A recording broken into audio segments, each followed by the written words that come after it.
Hybrid হয়েছে গাড়ি ঘরের ধরো ফোনের জায়গায় এটা আরে শালা নির্বাচনটা গেল গা এখনো নির্বাচন আর কিচ্ছুই পাইলাম না তারা গান্দা ফুলপুর আমার কাছে নাকি আছে এই কোন সামার কা রিস্কা এবার যাবে এই দাওয়াতটা দে এদিকে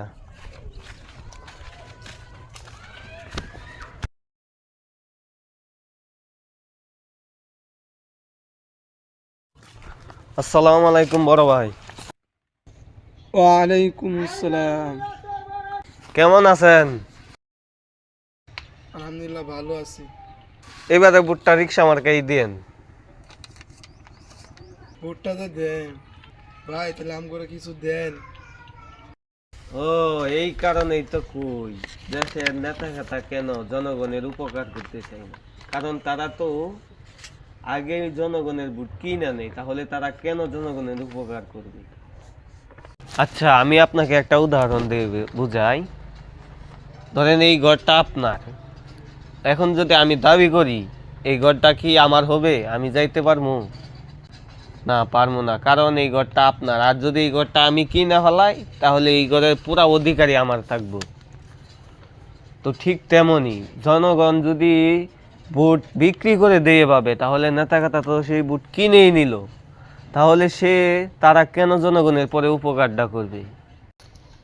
আচ্ছা এটা বাদ দেন, ধরেন মনে করেন যে যখন আপনার মা বাবার বিয়ে হয়েছে তখন কারে ডাইকে আনছেন? একজন আলেমরে। যখন আপনার জন্ম হইল তখন আপনার কানে আজান দেওয়ার জন্য কাকে ডাইকে আনছেন?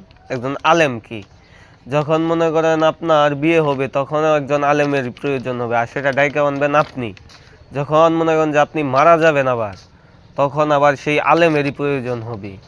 তাহলে আলেমরা যদি আপনারা ওই সময় ডাইকা আনতে পারেন, তাহলে এখন কেন তাই আলেমরা আপনাদের কাছে আসতে হবে? আপনাদের তো উচিত ছিল যে আপনারা নিজে গিয়ে উৎসাহিত করে মানুষকে আরো করে দেওয়ার জন্য, মানুষকে এই পথে আনার জন্য, কিন্তু উল্টা আপনাদেরকে আরো বোঝানো লাগতেছে। এটা তো আসলে ঠিক না। ঠিকই তো, এটা তো আমি আগে ভাইবা দেখি নাই কোনো সময়। আমার ভুলটা আমি বুঝতে পারছি। তাহলে এবার ভুট্টা রিস্কাতে দিব না, হ্যাঁ ইনশাল্লাহ।